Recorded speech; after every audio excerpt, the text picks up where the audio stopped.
This is a production of WKNO Memphis. Production funding for Behind the Headlines is made possible in part by the WKNO Production Fund, the WKNO Endowment Fund, and by viewers like you. Thank you. The debate over a road through Shelby Farms tonight on Behind the Headlines.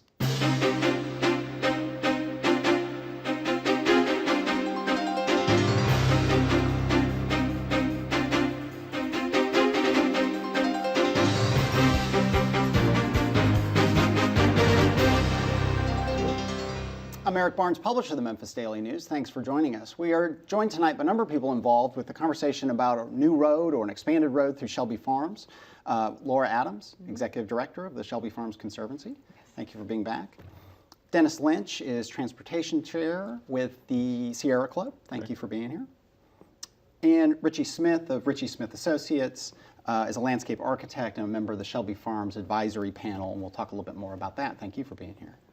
Also, Bill Dries, senior reporter with the Memphis Daily News. Let me start with the most basic question, and I'm going to start on my right here with Richie. Why do we need, or why do people think we need, a road, an expanded road through Shelby Farms? It goes back decades before the Shelby Penal Farm was converted to a park, where there were 3 north-south roads in the transportation plan. And our firm was actually involved with Garrett Ekbo and Associates decades ago to kill or eliminate 2 of these north-south roads that would bisect the center of the park and the east edge. And the grand compromise then, which was in the 80s, was that there would be a consideration of a western road, Kirby Parkway, or now as it's sometimes called Shelby Farms Parkway. And with transportation planning data and the growth of Memphis and commuter patterns, there's a severe issue when you have a north-south road of I-240 on the west side and miles east of Germantown Parkway, and most traffic engineers have really been pressing the need for this road. So that's what it's down to. And Dennis, why, from your perspective, I guess I'll say, why do we need a road, or why don't we need a road? Well, actually, traffic in the vicinity of the park has not grown in 8 years. Also, the plans that were done for the road showed a 42% error. The forecast was 42% higher than the actual traffic that occurred in 2010. So we think there's need for much less of a road. There's also concern, which hasn't been mentioned much, but if 19,000 more cars come down the parkway and land in front of Baptist Hospital, that's going to be an even bigger mess there than it is now. So those are just some of the issues we think need more consideration and more careful planning. Laura, this debate, as we've referenced the 80s, it's been going on. I've been in Memphis almost 20 years now. I remember it was a big issue back then. Where we are now in the process is a result of a whole lot of studies and a whole lot of public hearings. In the midst of all that, the Conservancy was formed. And since that Conservancy, which you had, was formed, a whole lot of new things have happened. The Green Line, the expanded playground. I mean, the park itself has, not that it wasn't thriving before, but I think a lot of people would say it's thriving even more now. Now they're talking about putting, to be ugly, a road through your park. I mean, where are you on that? Where's the Conservancy stand on the idea of the road? Well, I mean, I want to be clear that the Conservancy isn't pro-road or anti-road. The Conservancy is always pro-park. I mean, we want what's best for the park and the people that use the park, and really look more at the human scale. The truth is, though, that, as you said, the park is busier than ever. We took over operations in 2007, and the growth in the park and the number of the park users, because of some of the things that we've added, quite frankly, the Shelby Farms Green Line, the Wolf River Pedestrian Bridge, the Woodland Discovery Playground, all of the new programs that we're doing to connect to school children, everything that's going on, Starry Nights, the new event, Spooky Nights.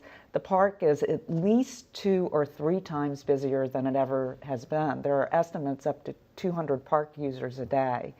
So as the park sits in the geographic center of the population of Shelby County, half the people live east of the park and half of the people live west of the park, we see that there are some issues with transportation. We experience them personally when people are even trying to come to the park and get in the park.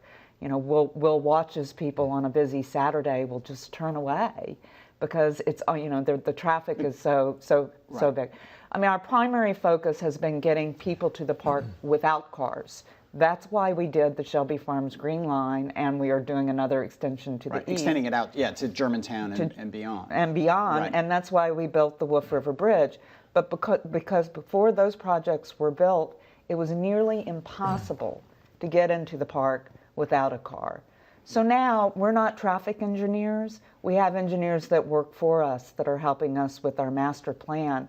But their job is to make sure that we have effective ways to be able to get people to the park, Yeah. so that we can continue to grow and people can continue to use it, both with a car and primarily without a car. Right. We're frankly interested in more and better bicycle, pedestrian Right. trails, equestrian.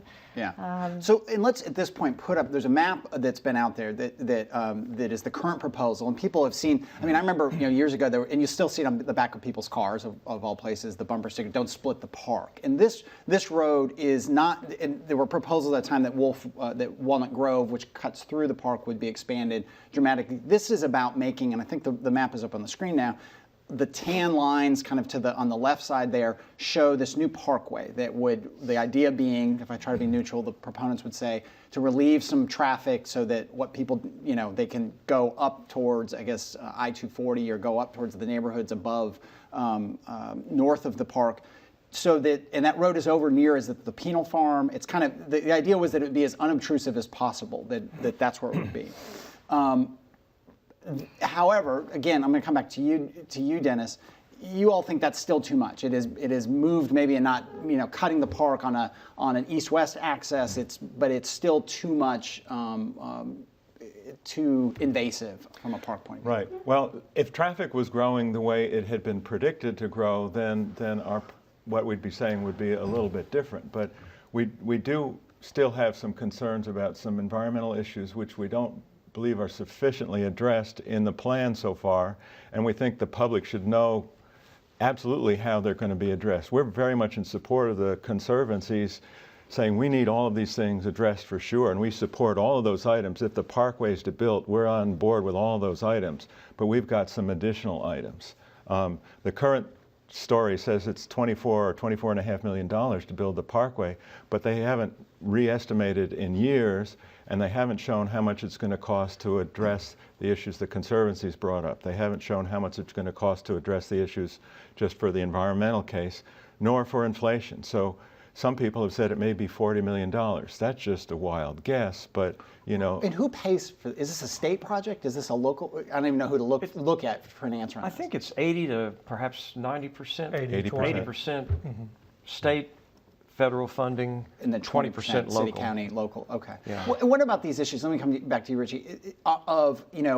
At some level, people who say, look, the more there may be some. I think most people agree there's congestion issues that have to be addressed, but that if you put a big artery to the park, highways beget more traffic. Every time you add a lane, people say. I mean, I grew up out on the West Coast, and every time I go out there, they've added lanes to the superhighways. The traffic isn't any fill up. different. Yeah. They just fill up. I mean, New York's the same way. What about that fear that all we're doing is by making better roads, and they may be nice and pretty and well landscaped and so on, it's just going to fuel more traffic into that area? Yeah, I think the key is just to look at the data, and there can be debates about data, but if you have serious traffic data, at least you have something to discuss. But throw out all the data for a second. If anybody goes to Farm Road in the morning or the evening, you see one of the most dysfunctional two-lane country roads that's turned into a major north-south commuting road because the only other alternative is I-240 or Germantown Parkway. That road is so congested, not just for commuters, but it prevents people from entering and leaving the park. Yeah. It's just a disaster. And because of I want to just say, because of the 20 years of discussion on this issue, where there were some pretty invasive proposals to build expressway-style roads. Yeah, right. Again, when you had visualized 4,000-acre park, 3 roads, slicing it up into thirds, or actually fourths if there are 3 roads, that was resolved decades ago to 1 road, and that road grew to enormous proportion in some planners and engineers' mind. the 20-year process went nowhere. So the state, city, and county put together an innovative program called Context Sensitive Solutions, which is taking engineering out of just technical engineering speak, and it led to the 17-member committee, which several of us were on for 2 years, the Shelby Farms Park Advisory Team. And the only point I want to make is that we proposed that this road would be as far west as possible. It's 1/2 mile west of Farm Road. Right. So you gain tremendous acreage of park and not have Farm Road bisect and the park. I should point out, as we talked about before the show, where people see that tan, the proposed parkway over to the left, Farm Road, which is kind of in the middle of the park. Eventually, the Conservancy wants to not eliminate the road, but not make it public use, just internal use. And also, as Laura pointed out before the show, the map only shows maybe a quarter of the whole park. The park extends very far out to the right, to the east, and I believe down to the south as well. Let me get Bill in here. Bill. Dennis, the Sierra Club is suggesting a fix to the Farm Road Walnut Grove intersection that we've been talking about. How much can you fix what, as Richie said, was basically a 2-lane farm road that's grown into a major access road that it was never intended to be? Right. Well, we brought in a national engineer, a nationally known traffic engineer, to look at it, and we stood at that intersection and watched the traffic.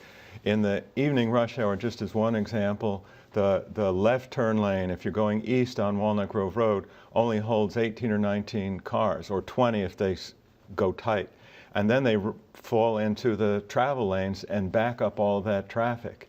By increasing the length of that turn lane and adjusting the traffic signal properly, that problem can be relieved. In the case of the morning rush hour, Farm Road backs way up because it's only one lane almost all the way to Walnut Grove Road. If they split a right turn and a left turn lane of Farm Road as it gets close to the park, and also provided a convenient way for the cars to keep moving if they're turning right, they won't back up all of that other traffic. And our engineer feels very comfortable with that solution. And that's only a couple $1 million, depending upon how much landscaping and other things are done in there. So, Laura, what does that option do to the plans that the Conservancy has for the park?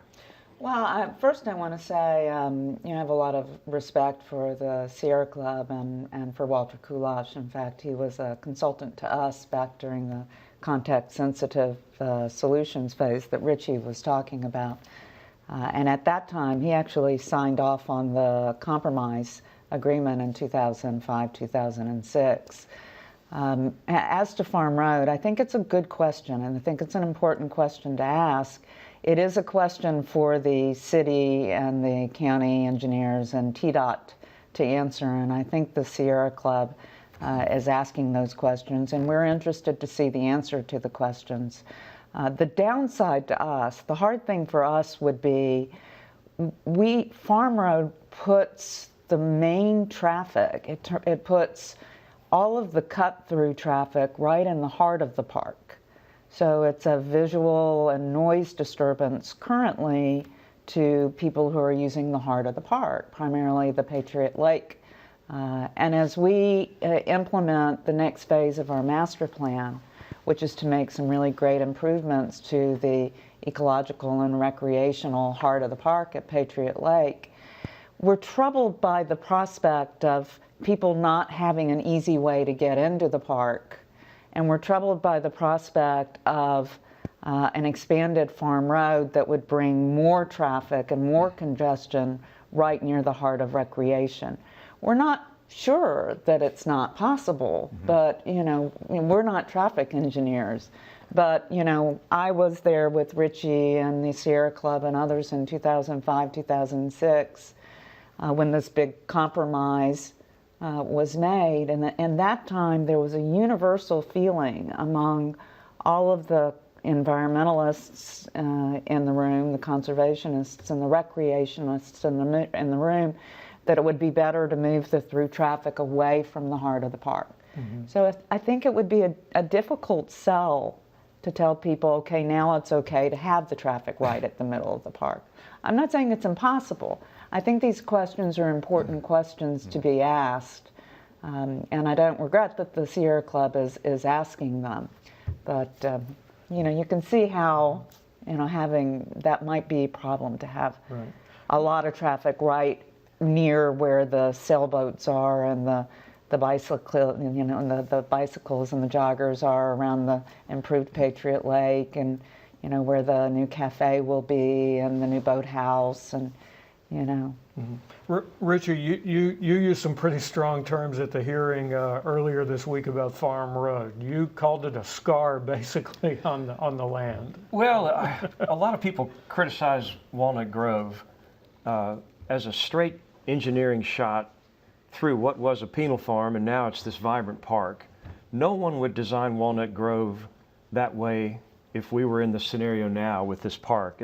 If you even had to put a road through the park, it would be a beautiful parkway that fits the land and fits the aesthetics.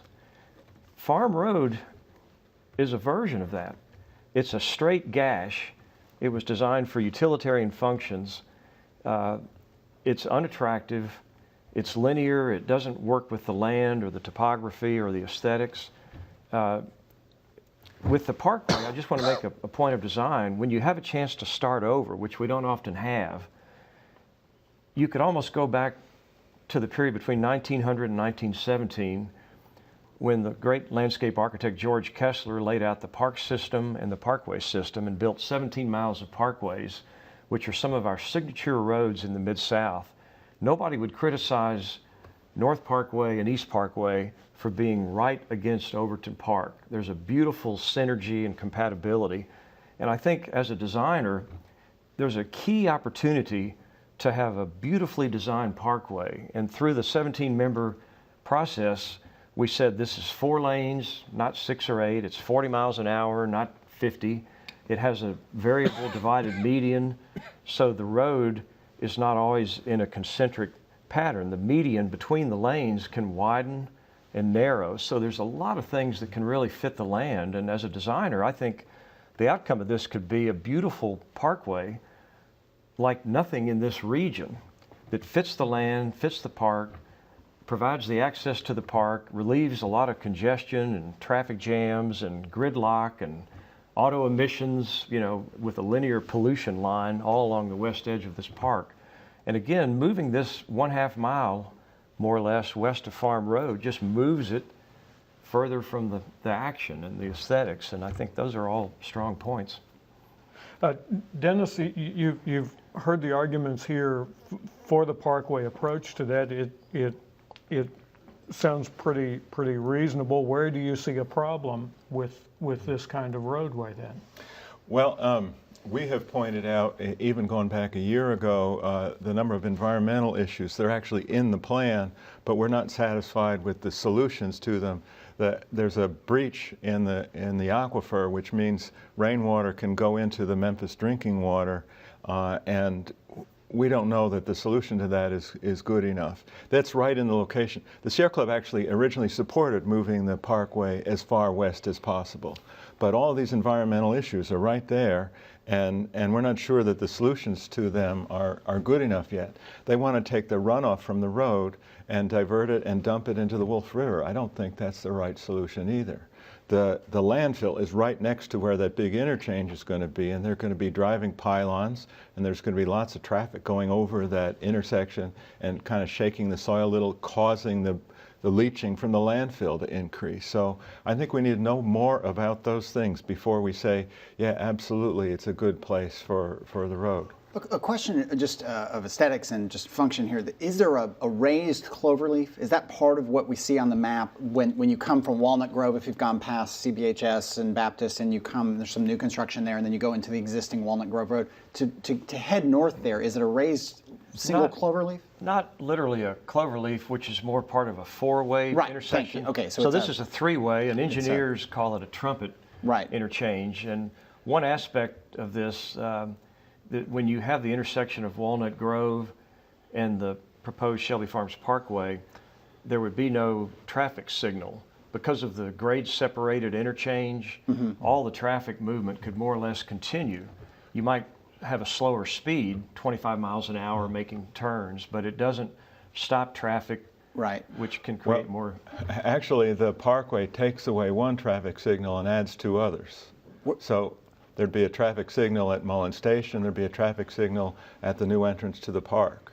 So now admittedly it's not on Walnut Grove where the traffic is going faster, but still Right. you've added two traffic signals. Let's talk a little bit. We mentioned trails and Green Line. There are extensions to the Green Line underway, and I think, if I remember right, Laura, one of the Conservancy's absolutes is this can't interfere with the Green Line. And I think that the proponents of the plan have said actually there's some ways, I don't know if enhance is the right word, but one, there are new trails going in as part of this, proposed to go in, but specifically the Green Line and how it would interact with this new road. Can you describe that? I mean, they're talking about a tunnel under the new road, or? Yes, I mean, as you mentioned, there were a number, 17 or so, sort of demands that the Conservancy made if we were going to, sign off on the road. And those are the things that we've been working through with the city and the county and TDOT. They're all published. You can look at them on our website. The Sierra Club has agreed with them. And we also agree that we need to understand that there would not be a negative impact on the environmental resources such as the aquifer. The 2005-2006 group anticipated that there would be a conservancy and there would be a master plan, and sort of punted those issues. How would these connections to the Green Line, to the trail systems, and so be addressed? So those are all been included in our demands and our requests. Among them, I'll get to your issue of the Green Line, but among them that there would have to be new, separated, dedicated bike and pedestrian multi-use trails that go along with the parkway, and new bike trails in the park, even, that there would be pedestrian, bicycle, and equestrian tunnels underneath the parkway that also would be able to accommodate wildlife and wildlife habitat. The Green Line would be addressed. The Green Line will be built well before the parkway. We hope to have the 4.5 mile extension of the Green Line complete within the next 18 months. So the parkway has to adjust to it. Currently, the plan is to adjust with a red light and an at-grade protected crossing of some sort, but that there's momentum towards a pedestrian bridge that would protect Green Line users from the traffic. And if they're going to do it, you're in favor of those kinds of things? I mean, are you? Let me go big picture from the details for a second. Yeah. We got about 3 minutes left in the show. Are you at least pleased that the tone of the conversation is different than, go way back to the Overton, to the I-40 going through the park? We talked before you Right. lived near Overton Park, where it was like, we're not going to do any context. I mean, sensitivity is not our issue. We're going to lay concrete. We're going through the park, through the neighborhood, period. It seems like there's a major difference in the tone of the conversation and the sensitivity to these issues. Do you see that? Well, that's right. We met with Laura and Barbara Hyde and other members of the Conservancy Board last Friday to talk about, how can we come together on this. The Sierra Club brought Walter Kulash into town this week, and we met with John Cameron, the city engineer, and Tom Needham, the county engineer, to talk about their plans and these things we're coming up with and looking for ways to come together. It's true that if the roadway goes forward, it's going to be 6 years, maybe 7 years before it's actually in operation. And people that drive on Walnut Grove Road and Farm Road are going to suffer for that whole time period. So we think our solution maybe is something to do even for a short term, because most of it will not be throwaway. It will remain useful in the future, but it can solve the problem in less. And John Cameron, the city engineer, actually suggested there may be CMAQ funds, congestion mitigation and air quality funds. We'd have to apply for them through the MPO, but there might be something we can do there to get funds to fix the Farm Road intersection much quicker than 6 or 7 years. And I know Laura would be happy to.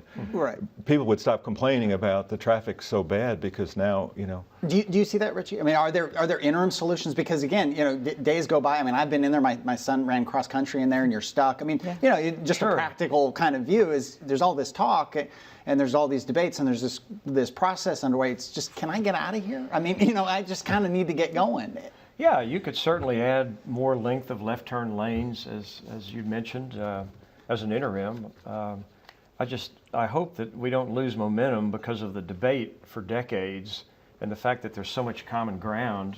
And I might remind everyone that this was a unanimous agreement. The mayor wisely got people from all spectrums who wanted 8 or 12 lane expressway to 0. And a lot of people like myself were kind of in the middle. Well, we didn't have a minority opinion or a split vote. It was 17-0, and the voters included interest from Shelby Farms Park. The head of the Sierra Club signed off on this, the head of Tennessee Trails, people that are all sharing common ground on these values that the park embodies and our culture needs to embrace. So I'm hoping that can... 30 seconds, just 10 seconds left. It's very important to know that agreement was 7 years old, and a lot of things have changed since then, including the forecast being wrong by 42% and the traffic not growing in the vicinity of the park. So that causes us to say, and environmental issues that were not brought up at that time that are significant. So, okay. And the process continues. This was a big public hearing, a big step in the road, but it continues on. People can make comments, I think, through the end of October or beginning of October, end of October. October 15th. October 15th. All right. Thank you all for being here. Thank you for joining us. Join us again next week. Good night.